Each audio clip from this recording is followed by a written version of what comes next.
बाबू सिंह जी की मृत्यु के बाद एक सुसाइड नोट बरामद हुआ। आपने सुसाइड नोट को देखा होगा। उस सुसाइड नोट पर 2 सिग्नेचर हैं। दोनों सिग्नेचर एक दूसरे से डिफरेंट हैं, नहीं मिल रहे हैं, जो कि उनके मूल सिग्नेचर से बिल्कुल डिफरेंट है।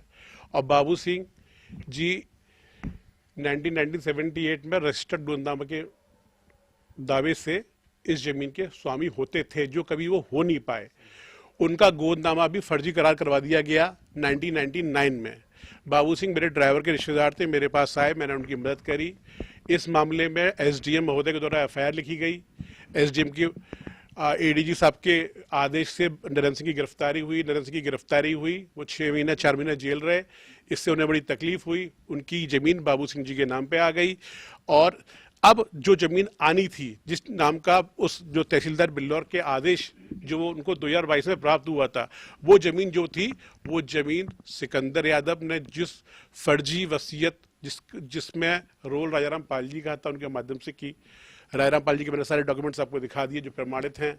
वो लिख के दे रहे हैं कि वो एक निसंतान महिला के संतान पैदा करके, और आश्चर्य की बात, अखिलेश यादव उन्हीं को सबका नेता बना के भेजते, जाओ जांच करो जाके। और ऐसे लोग पीडीए की रैली भी माती में करते हैं। ये पिछड़े दलितों को न्याय दिलाएंगे। जो सबसे गरीब पिछड़ा था बाबू सिंह, जो बहुत गरीब व्यक्ति था, उसकी जमीन को छीन लिया।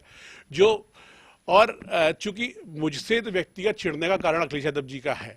मैंने किसी से चुनाव लड़ा, ऐतिहासिक मैं चुनाव हारा, लेकिन मैंने ऐतिहासिक वोट प्राप्त किए, सर्वाधिक पोलिंग बूथों पे जीता।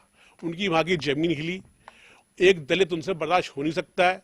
पीडीए की बात करते हैं, और मैं तो कह रहा हूं ऑन द डॉक्यूमेंटेशन आओ। और आपके सामने मैं फिर से एक चुनौती देता हूं उनको। यदि बाबू सिंह की जमीन का एक टुकड़ा, एक पैसा, एक लालच मुझ पे साबित हो जाए, मेरे 2 बच्चे हैं, मैं अपनी सारी प्रॉपर्टी उनके बच्चों के नाम, बाबू सिंह के बच्चों के नाम पे कर दूंगा।